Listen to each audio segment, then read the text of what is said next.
So hello and welcome to this lunchtime webinar by the TCPA. And this webinar is around neighbourhood planning and 20-minute neighbourhoods.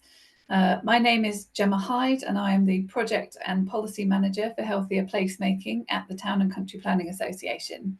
And for today's webinar, we are really pleased to be collaborating with Locality, who, funded by the Department for Levelling Up Housing and Communities, supports neighbourhood planning in England, and we are really grateful as well for the ongoing support of Sport England, who support all of our healthy placemaking work, and that allows us to run today's webinar for free.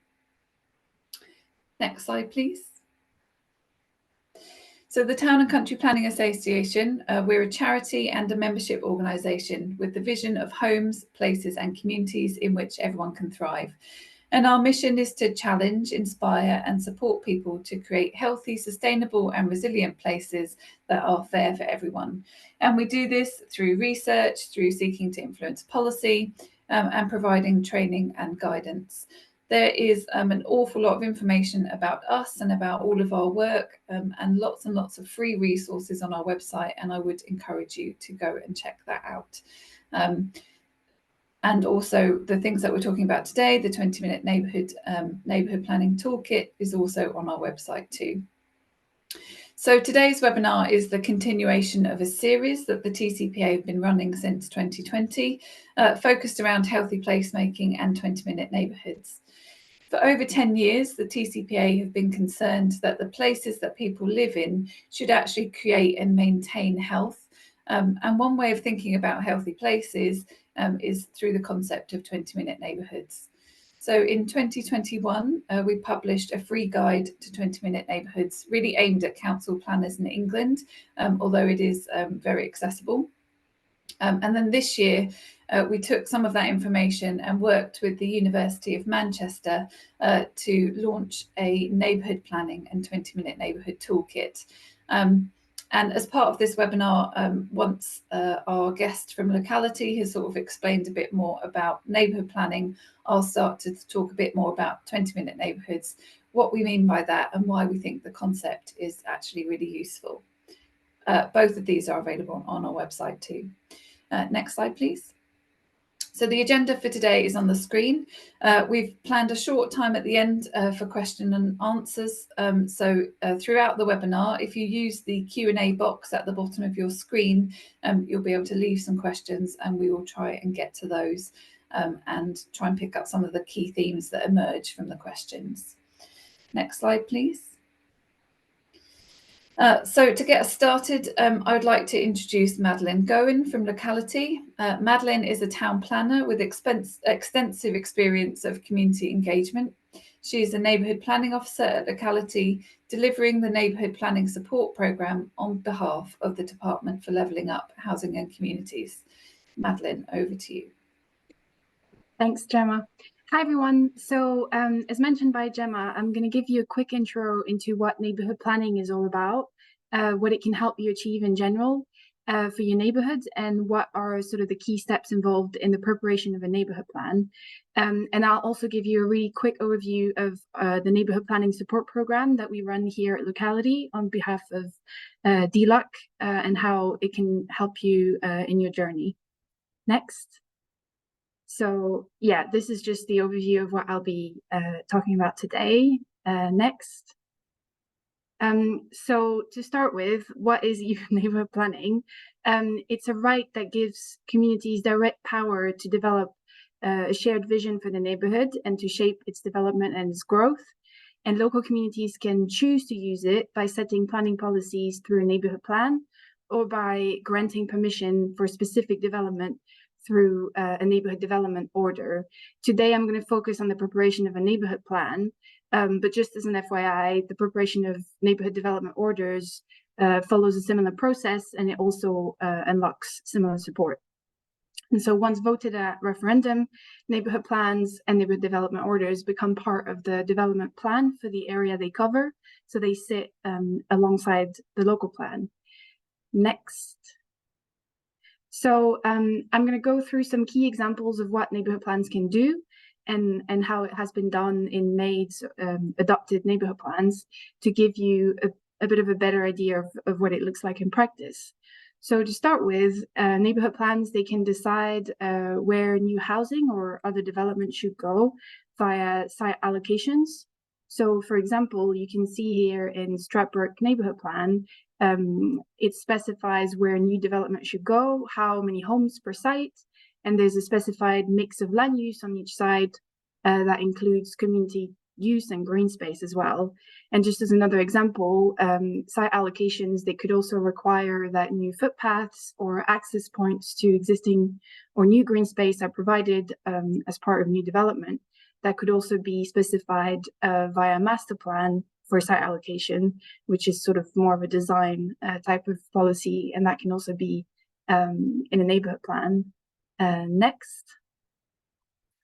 So yeah, as I was mentioning, neighborhood plans can also shape the design of new development through setting out design guidance and codes or master plans. And for example, here in Hazelbury Bryan neighborhood plan, you can see that it includes design guidance that is bespoke to each individual area that has been defined within the wider neighborhood plan area. And so it includes things like specifying the number of stories for development, materials to be used, boundary treatments, and things like that. Next. Another thing that neighborhood plans can do is to protect locally valued green spaces from development through designating land as local green space. The local green space designation can be used in neighborhood plans and in local plans, and it enables smaller locally valued green spaces to be protected from inappropriate development. So it gives it the same level of protection as greenbelt, but based on the particular value that it brings to local people. So for example, you can see on this map from Woodcote neighborhood plan, a number of green spaces that have been protected via the neighborhood plan under this designation, and based in this case on their recreational value. So it's used for dog walking and sports and things like that. It's protected because of that use and that value. Next. Something else that neighborhood plans can do is to bring forward the community infrastructure that your community might want to see, thanks to areas with a made neighborhood plan having a greater portion of the community infrastructure levy where it is in place. So you get 25% of SIL funding that goes specifically to your neighborhood area when it has a neighborhood plan in place. And that's compared to 15% for parished areas that do not have a neighborhood plan in place, and nothing specific at all in other unparished areas. And so as an example of what communities might do with that, you can see in Broughton neighborhood plan, the plan included a community objective to create a community venue and a cafe, and they used their increased SIL funding collected thanks to the plan to purchase and restore the toll bar cottage for this purpose. Next. So that was all in terms of sort of examples, and now I'll just give you a quick overview of the key stages of the neighborhood plan making process. So as sort of a first thing to consider, it's important to sort of think about whether neighborhood plans are the right tool for your goals before even embarking on this journey. Some of the advantages of neighborhood planning over other kinds of plans, like a parish or a community plan, are that it will become part of the statutory development plan for the area. So it has real legal force. It becomes part of the development plan that will need to be considered for any new development and as part of sort of the planning process alongside your local plan. Something also to keep in mind is that obviously the reality of neighborhood planning is often more complex with some different stages running in parallel. It's also a participatory and interactive activity, so flexibility is essential. But yeah, next. So first, you'll want to get established by submitting your proposed neighborhood area to the local planning authority. A good thing to keep in mind is that neighborhood planning areas cannot overlap. And so that's quite straightforward if you're a parish or a town council, but if you're unparished, you'll need to meet a number of criteria, including having a minimum of 21 members from your local area, and you'll need to submit a neighborhood form designation once your area is designated. Then you'll need to start building your evidence base. So your plan policies and overall approach all needs to be supported by robust, proportionate evidence. And obviously you won't be able to know about all of the evidence that you'll need from the get-go, but it's good to sort of approach it in stages, starting at the beginning with gathering evidence to provide an overview of your area. So things like population, environment, employment, transport, and your local planning authority should sort of take a proactive and positive approach on sharing existing evidence with you, especially things that have been prepared for your local plan. And then, of course, the neighbourhood plan making process needs to be transparent, and it's based on community involvement. That's sort of the whole idea. So a good way to do that at this stage is to publicize and raise awareness about your plan project, both with the community, but also any other relevant stakeholders and potential partners. It could be schools, trusts, landowners, and community engagement will need to continue throughout the whole process, but starting early is really what will help you identify key themes for your plan. Next. So then the sort of first step of preparing the plan will be to set a vision and key aims, which should be based on community feedback and early gathering of evidence. It doesn't have to cover everything. So some plans that we've seen only have 3 or 4 objectives and not much more policies to implement them. So the scope of a neighbourhood plan really is up to the community and sort of up to your ambitions and your capacity as well. And you'll need to publicize these aims and this vision along with an explanation of how they have been derived from evidence and community feedback. You then need to translate these aims and vision into policies. It might also include site allocations or local green space designations. And it's good to discuss this with your local planning authority and to engage with local developers and landowners at this stage as well. And if there are any aspects that aren't related to development of land, these can go into sort of a non-planning section of your neighbourhood plan. They can be called community objectives and projects. As you'll see in the TCPA toolkits, that's also something which, even if it's not sort of the formal role of the neighbourhood plan, it can play an important part in acting as sort of an initiator for further action. Yes, neighbourhood plans must meet certain basic conditions. That's what they will be tested against during the examination phase. So that includes needing to be in conformity with human rights law, in general conformity with strategic adopted local policies, and also EU obligations, so environmental assessment issues. And once all that is ready, neighbourhood plans are legally required to go through Regulation 14 from the Neighbourhood Planning 2012 regulations, which involves going through a pre-submission consultation of at least 6 weeks. And any comments made during this consultation period will need to be considered, and a planning judgment will need to be made regarding any possible amendments. Next. So once you've done all that, you then need to submit your draft plan and associate documents to your local planning authority. And from that point onwards, it will be your local planning authority's responsibility to carry things forward.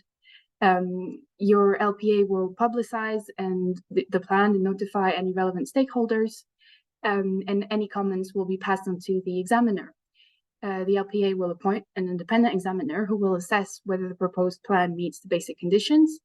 And then if the plan is found to be satisfactory, the LPA will organize a referendum. And then if it's successful at referendum, the plan will come into force and become part of the development plan. Next. And then once the plan is made, so it has been adopted after referendum, all the decisions on local applications or appeals in your area will need to be made in accordance with it, along with the rest of the development plan, unless material considerations indicate otherwise, as per the general planning process. It's important to consider monitoring what happens with your plan once it's made. And that includes sort of keeping an eye on planning applications in your area, and potentially where you consider it necessary and where you have capacity to make representations to explain how your plan policies relate to proposed development. So you might make objections when it doesn't meet the requirements of your plan.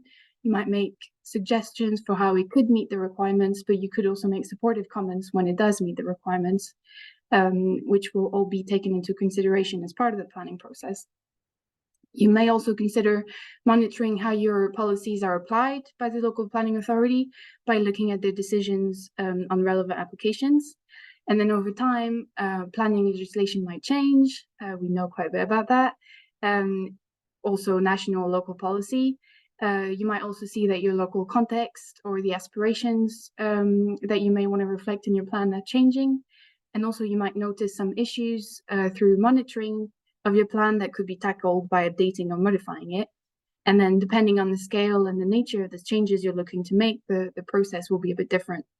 So yeah, that's it for the sort of overview of the plan preparation. Next. So before Gemma takes over, I'll just give you a quick overview of the support that is available via our neighbourhood planning support programme.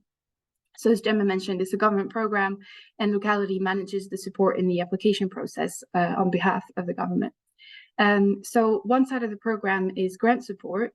All neighbourhood planning groups preparing a neighbourhood plan or updating it or a neighbourhood development order can get up to £10,000 for the preparation of their neighbourhood plan.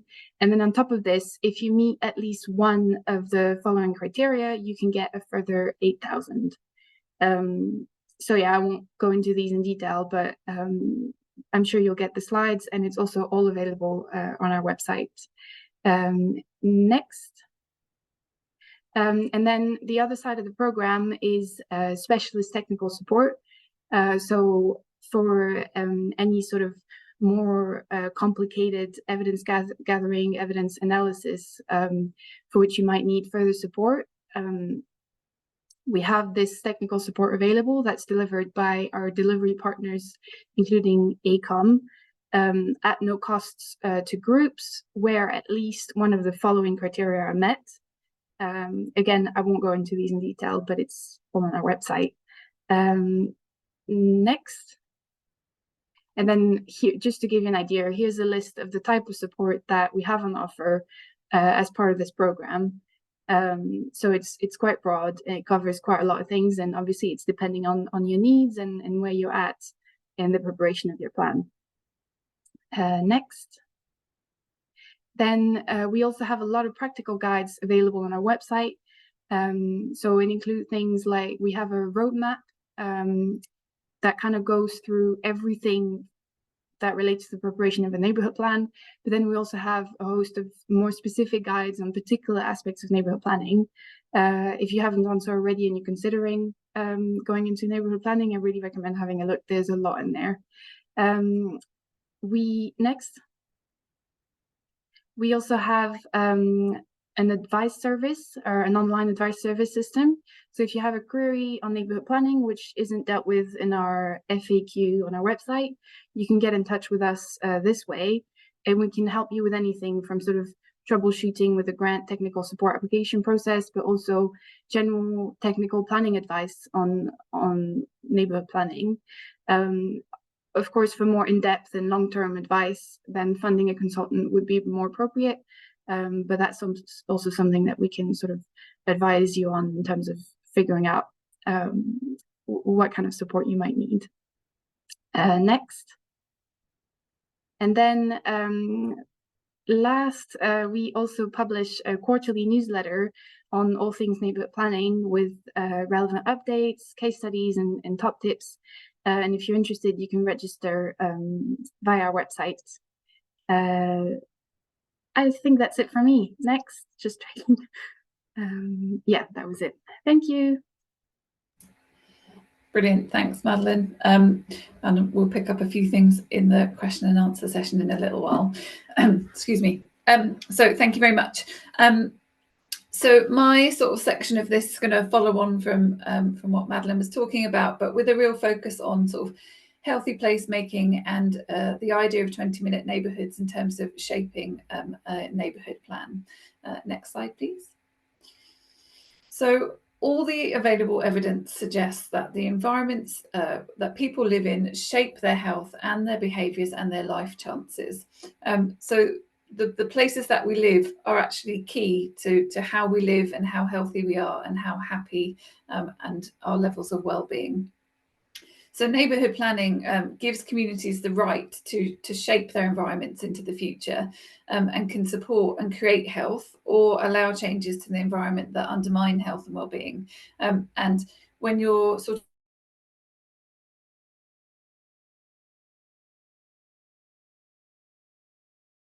hopefully we're still okay, so I'm just going to keep going. Sorry about that, everybody.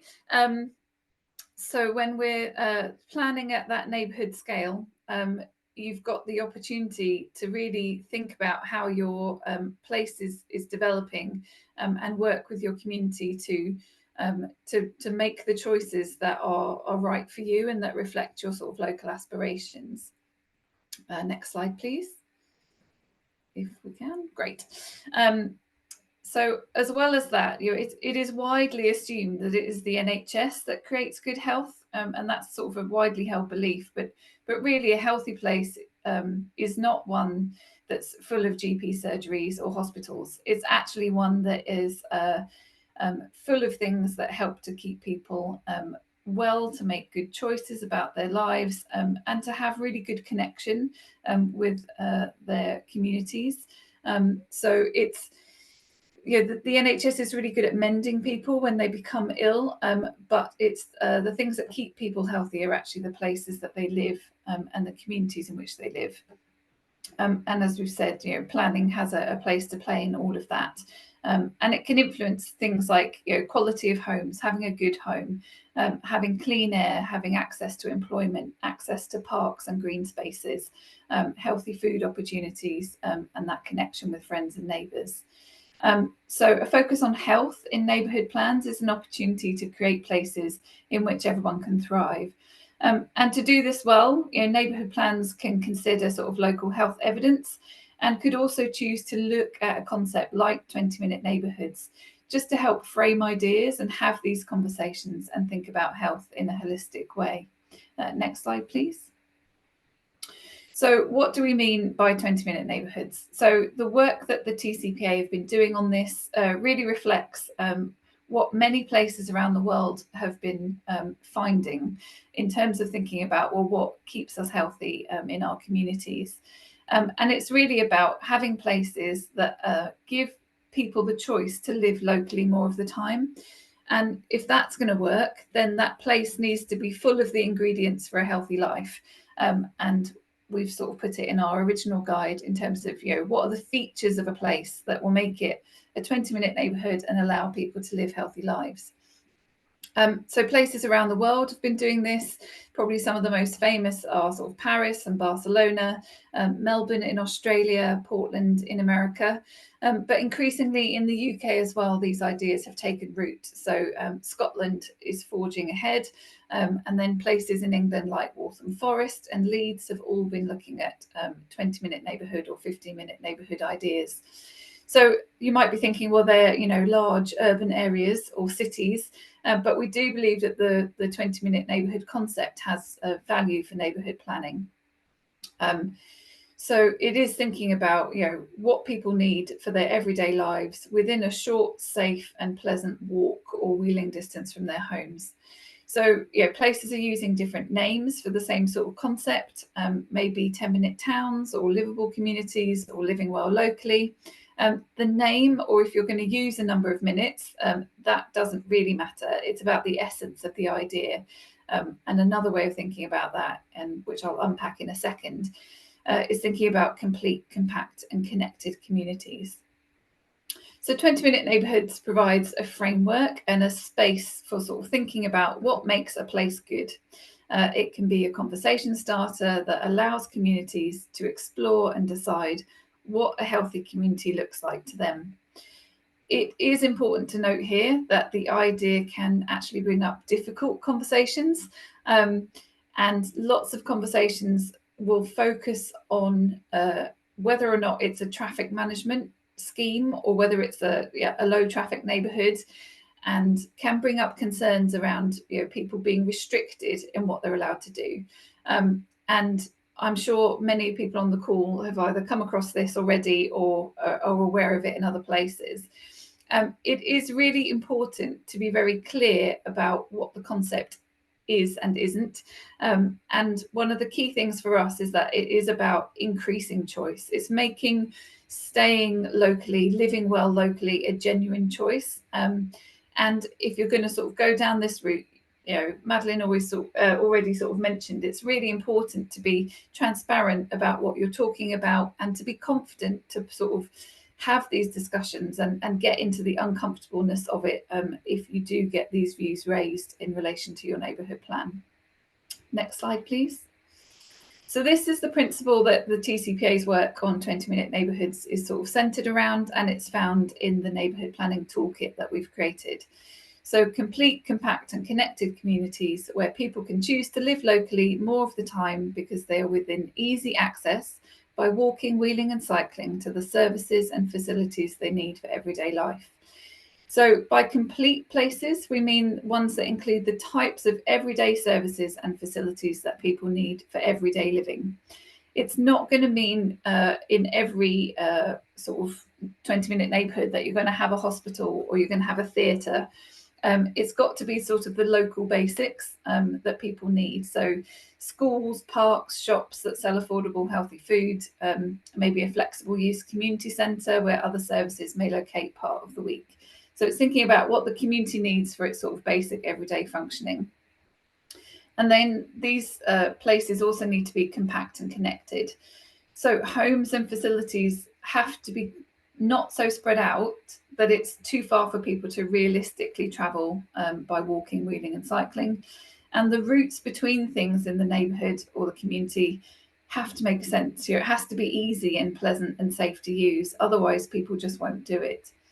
And we really believe that creating 20-minute neighbourhoods, and actually evidence is emerging that these sorts of places bring multiple benefits. And that includes to the local economy, to the environment, to health and society. So if you think about it, providing more opportunities for active travel is really beneficial to people's levels of physical activity, which is good for their physical and their mental health. It increases opportunities for people to bump into their neighbours. You're not going to bump into your neighbour if you're sat in your car. You might sort of wave as you go past, but that's about it. You're not going to have those sort of genuine sharing of smiles and the latest sort of news from the town or the neighbourhood. And those in-person social interactions are really, really important. And it can improve air quality because there's fewer short journeys taken by car. And that mitigates congestion for those who still need to use their cars, but it also then helps with the effects of climate change. Next slide, please. So using these ideas, the neighbourhood planning and 20-minute neighbourhood toolkit sort of seeks to sort of put all of this in one place in a way that's really practical for neighbourhood planning forums, parish and town and community councils who are looking at developing a neighbourhood plan. So there's an explanation of the concept. The toolkit provides examples for community engagement and collaboration, provides this framework to consider a neighbourhood plan, examples of policy, and then discusses the things that sort of fall outside of planning policy, but the projects and partnership aspect of what a neighbourhood plan can contain. So it's supposed to be really practical, and hopefully you find it to be. You could use it to structure an entire plan, or you can lift parts out of it to stimulate ideas and conversation, or to support the drafting of sort of neighbourhood planning text and policy. Next slide, please. So I'm going to briefly run you through the sections of the toolkit. And as Madeline mentioned, this first part is really about thinking about that evidence base and collecting data and information, and how you're going to go about collaborating to form the basic ideas and objectives of your sort of local plan. So it's the first part really is about this evidence base, and part of that as well should think about the health data that you might want to know about in order to think about your place in your community, and importantly as well, not just the sort of hard statistics, but actually it's trying to get to the lived experience of the community that lives there and how people experience where they live. So in terms of health data, for example, it's actually your local authority public health team that should be able to help you with some of this. And there'll be data and information available at various scales, but that could help you. And that might be data about levels of unhealthy weight in children and adults. It could be statistics about, how many people in the area have several long-term health conditions, or the proportion of older people in an area. And that might help you think, well, we've got, this is a priority for this demographic. So what sorts of policies might we want to include that might meet their needs or help to raise their health and well-being? And it's also important to then gather that qualitative evidence. So that's information based on people's experiences and perceptions of living in a place. And it is really vital to try and include as wide a range of views as possible.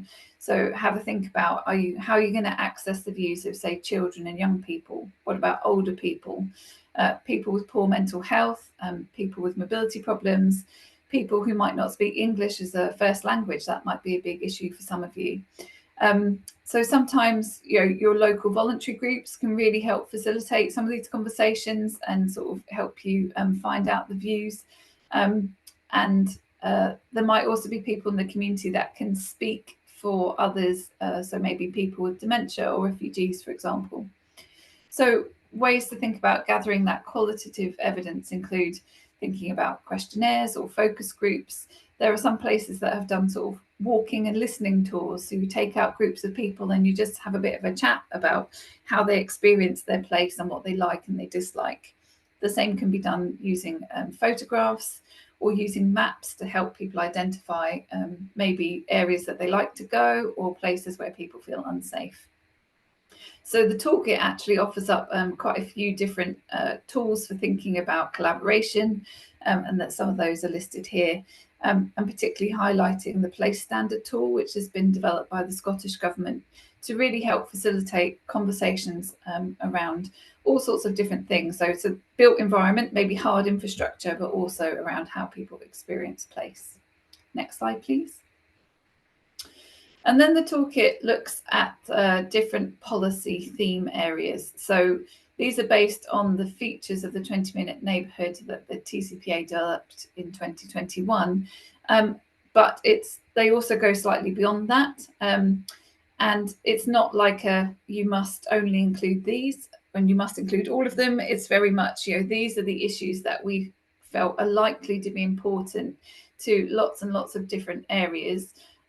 But you could also add in issues that are felt to be really locally important. Next slide, please. So for each policy theme, there's the rationale and the justification as to why the policy on this theme is important and how you might want to write about that in your neighbourhood plan. And then it's followed by sort of policy examples, mostly from made neighbourhood plans in England. There are a few policy examples from plans that are still undergoing examination or referendum. The reason we included those is that we just thought they were really good, but it's marked very clearly where those are, and you may want to sort of look them up yourselves to see where they've got to. So next slide, please. So what that looks like on a page is sort of the extract of the policy. So this is an example from Hilton, Marston on Dove and Who, and it's around housing design. So it's looking at how residential development should reflect the character of the local area, and it's sort of linking in some of these themes around, well, actually, it's really important to have green infrastructure, trees and greenery around housing. And how those houses are connected to their neighbourhood is really important. So that's about footpaths and walking. And then it's also got this line in it around how close things should be to their local services, because we know that that facilitates the option of sort of living locally more of the time, because it's actually doable. Next slide, please. And then this one is from the Tame plan, which is actually undergoing consultation. So it's not made as yet, but it has a real focus on actually the sustainable design and construction of homes, and includes lots and lots on renewable energy, in new homes, and sort of that really climate focused work that lots of places will be very interested in. Next slide, please. And then this is just an example of one of the other policy themes. So this is places for all ages. And again, it's this rationale and justification, and then some examples of policy that might fall underneath it. Next slide, please. And in this case, there's two policies taking from the Columpton, I hope I said that right, neighbourhood plan. And it's around, they've looked at sort of two areas. One is around being a dementia-friendly town. So that's an objective of the town council. And so that is then reflected into the neighbourhood plan through this policy. And then also around providing for young people and that importance of engaging with young people and having their voices inform sort of any proposals that come through that are about provision of facilities for their benefit. So it's just sort of bringing in those themes and making sure that if you're making a place, it's got to have all of these different aspects in relation to the different parts of the community and how we support them, and can make policy through the neighbourhood plan that does that. Next slide, please.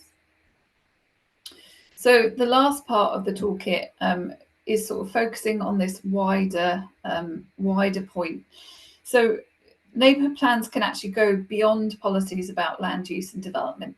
So the policies around planning are really important and have this sort of statutory weight and this ability to help shape the development that comes forward in your neighbourhood plan area. But also you can think bigger than that in a way that perhaps local plans at that level can't do. And it sort of, there's lots and lots of opportunities to bring the community together around this vision, and to list out community priorities and projects that maybe are not going to happen through the neighbourhood plan in terms of development, but actually can be assisted by development. And that might be through requests for developer contributions towards them.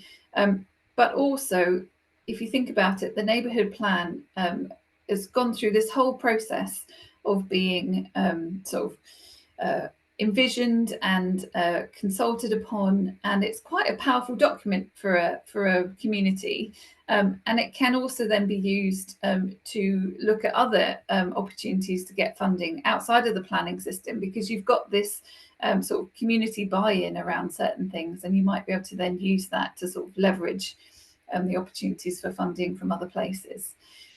So it can be this sort of list of local priorities and projects that the community wants to bring forward, and it can also list sort of how the plan is going to, and how the neighbourhood planning group or the town council or parish council are going to work in collaboration and partnership with other bodies in order to sort of bring the ideas behind the neighbourhood plan to life.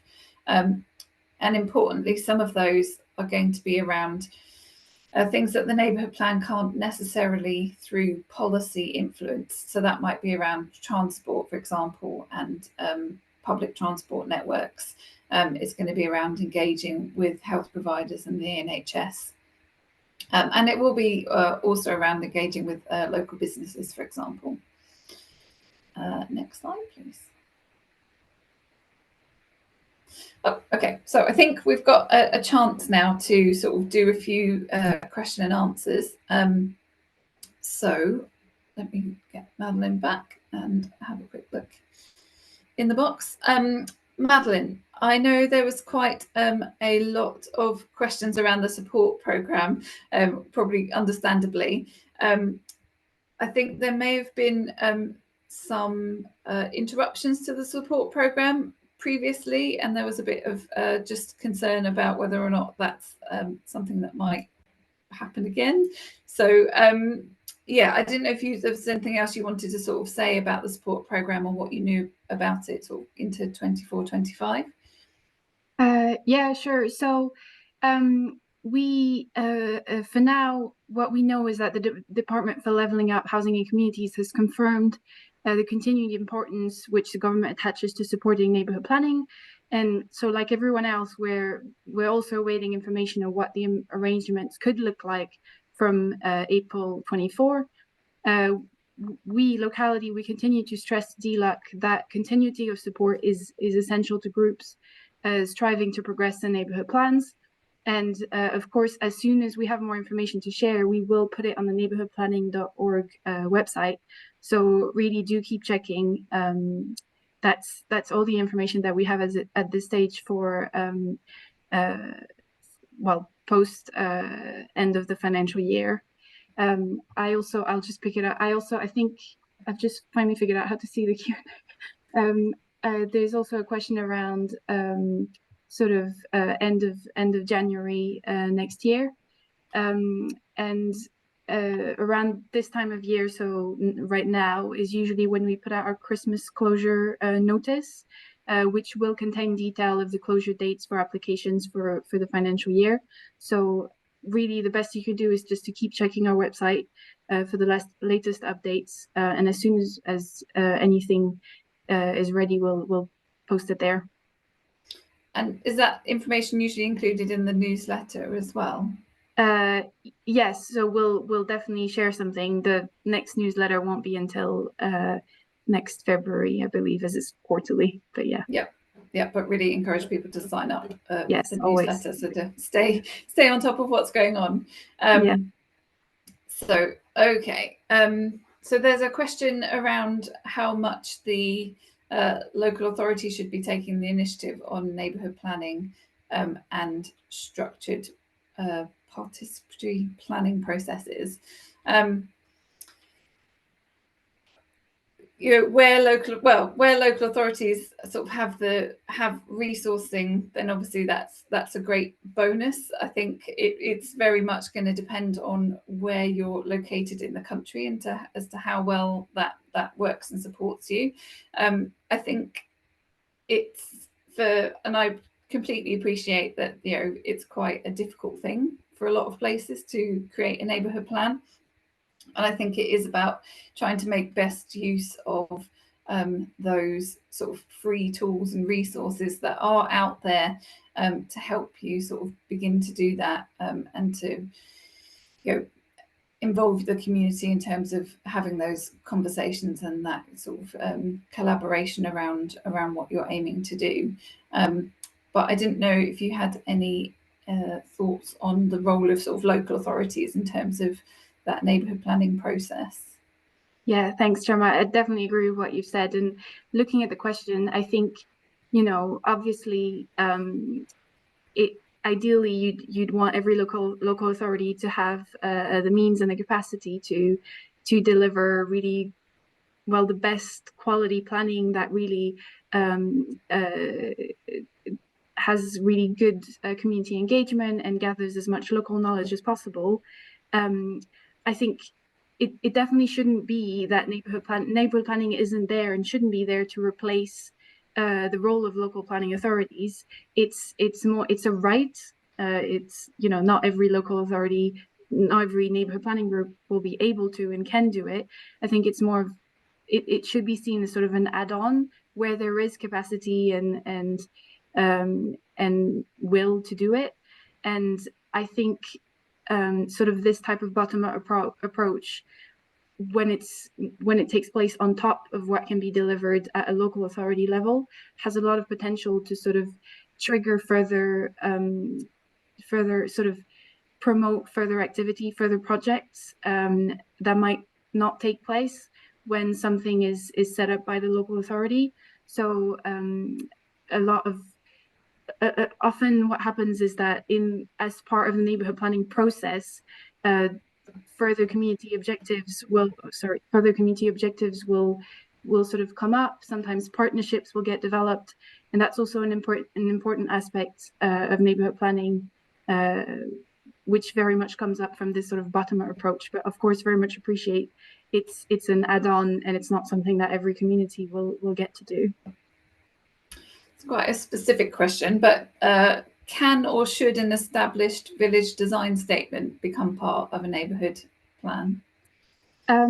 So I believe that village design statements will be mainly sort of guidance. I think that they might be sometimes supplementary planning documents. I'm not sure, but I think if they already exist, chances are that they will be sort of more guidance, so they won't have as much weight as a neighborhood plan, which would be an integral part of the development plan.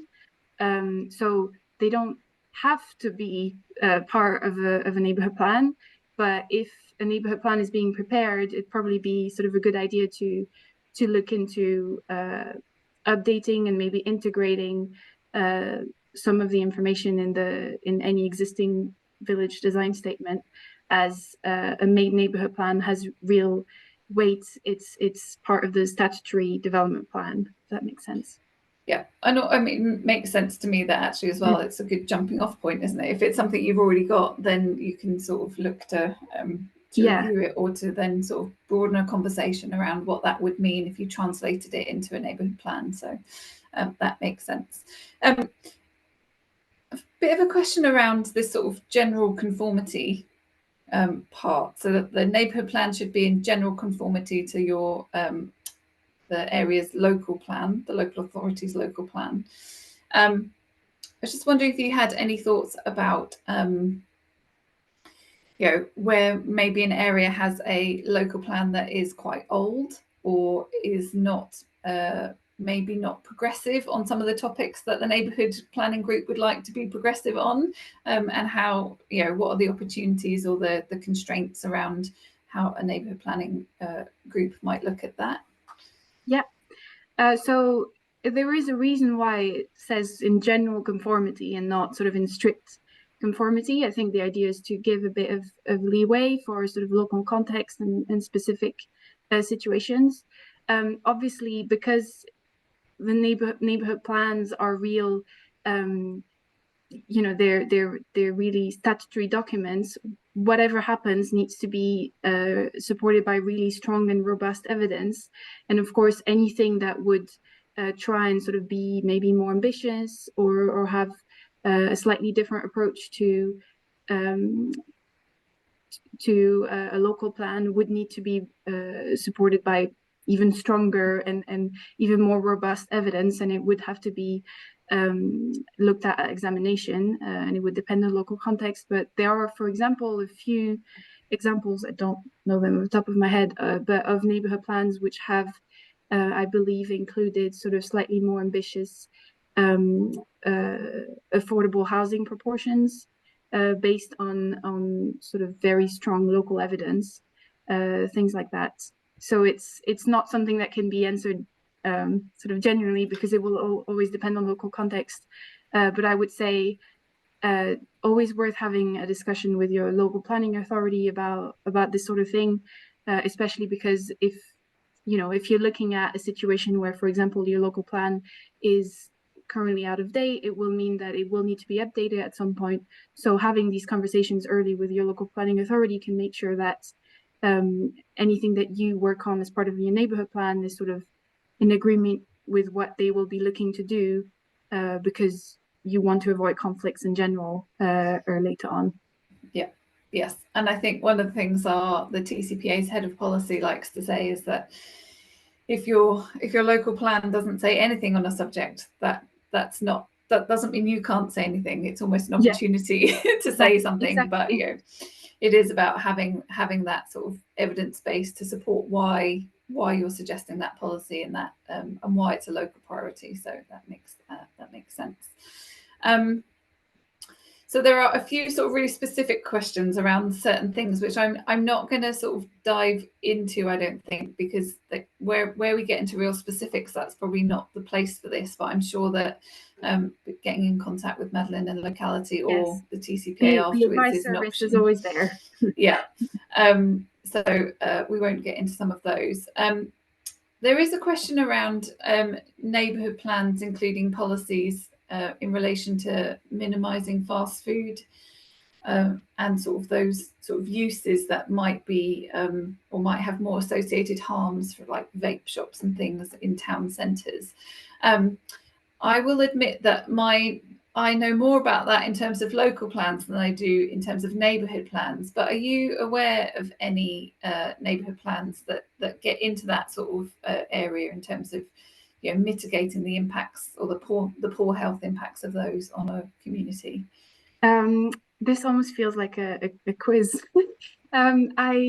I actually do remember having had a question on this via the Neighbourhood Planning Advice Service. I unfortunately, off the top of my head, do not remember the example or whether there was a specific example that I found. But whoever asked that question, if you feel free to get in touch in the Planning Advice Service, and I can try and respond. And in general, these are the type of things that we sometimes cover in our neighborhood planning newsletter. So sort of often what we do is, if we see a lot of sort of recurring queries or potential for case studies through the Neighbourhood Planning Advice Service, then we look for ways to cover that in the next neighbourhood planning newsletter, if that makes sense.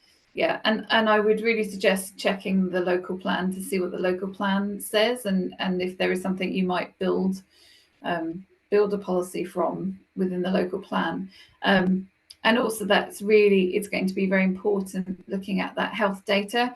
And actually that's where a local authority public health team might be really helpful to you in terms of looking at, you know, levels of deprivation, levels of unhealthy weight, and those sorts of things within an area, and whether or not a way of minimising those is useful. Actually, I've just seen that John Herbert has put in that the Sudbury Town Plan has a policy on fast food and betting shops, so people can go take a look at that around clustering. So that's about, you know, a percentage of the high street or an area that contains those sorts of uses. Yep, so that's really useful. Thank you, John. So I'm just having a quick look. So there are some other questions around affordable housing. So the question is, are there any obligations on affordable housing in neighbourhood plans? I'm not sure if the question means.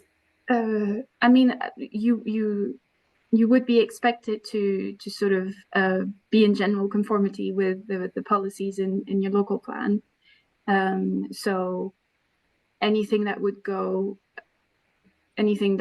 you might be looking to do that wouldn't be in conformity with your local plan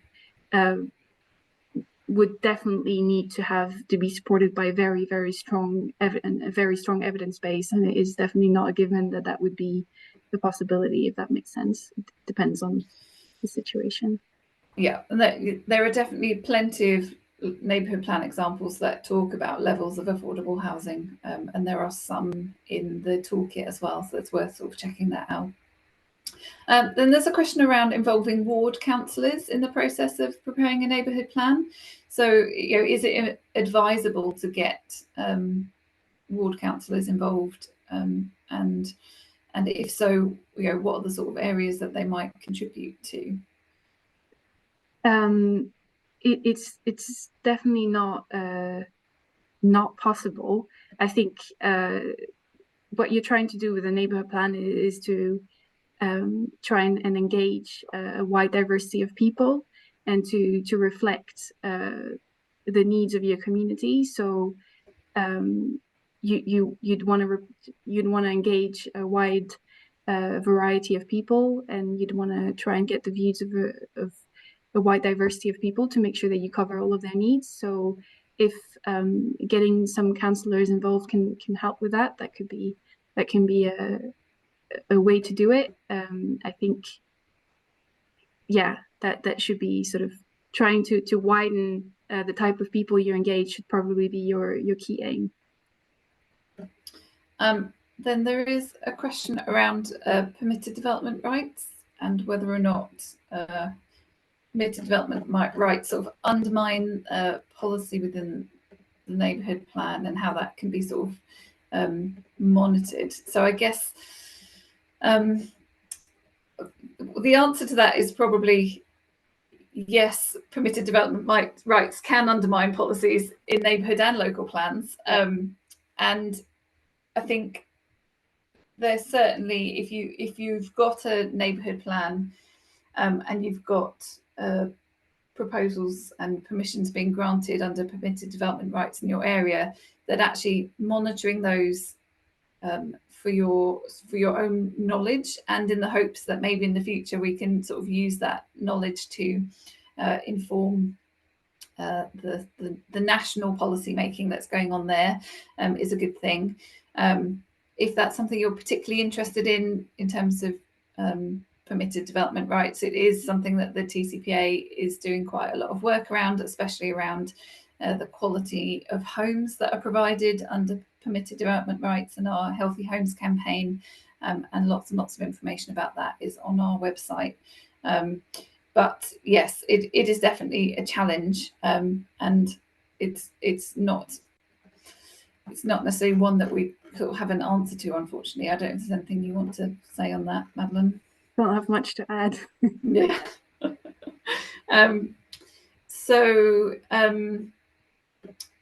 Then there's a question about climate change mitigation and adaptation.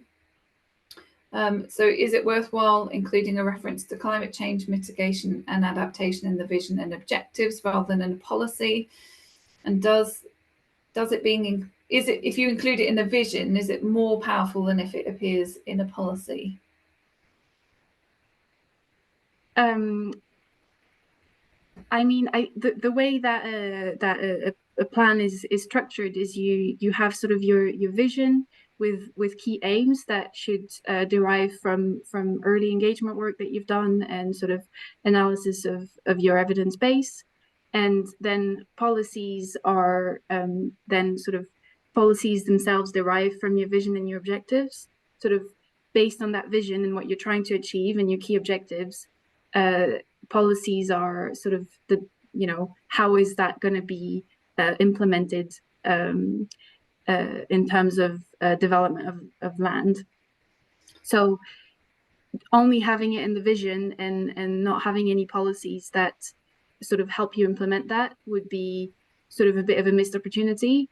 And similarly, not including it in the vision if it's something that you'd like to work on, or in your objectives that you'd like to work on as part of what you've identified as key priorities, would also be sort of a bit of a well, it wouldn't make sense to have a policy on it if it's not something that you've identified as sort of a key focus for your community, if that makes sense.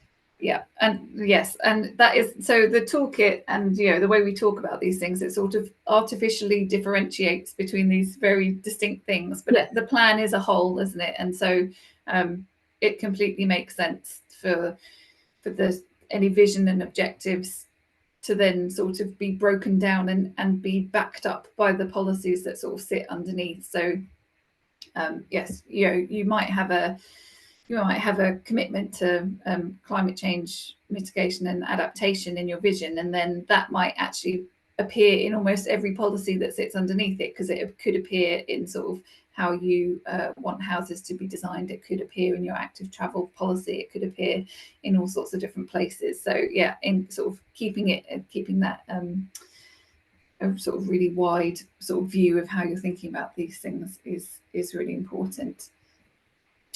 Let me see. I think we're probably about out of time, actually.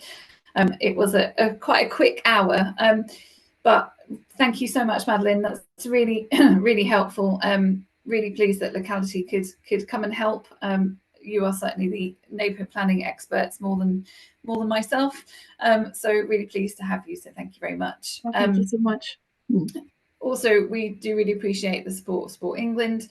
Today's webinar has been recorded, so we will aim to get that up on our website in the next few weeks.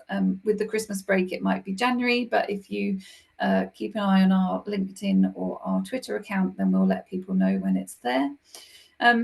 If you are interested in lots of the things that the Town and Country Planning Association are interested in, and looking for support in some of these areas, then please do consider becoming a member of the Town and Country Planning Association. You can do that as an individual or as an organisation. And as you leave today, there will be a short survey as well. So if you could do fill that in, that would be much appreciated as well. So thank you very much, everybody, for coming. And I hope you enjoy the festive break when you get there. Thank you. Thanks, everyone. Bye, Gemma.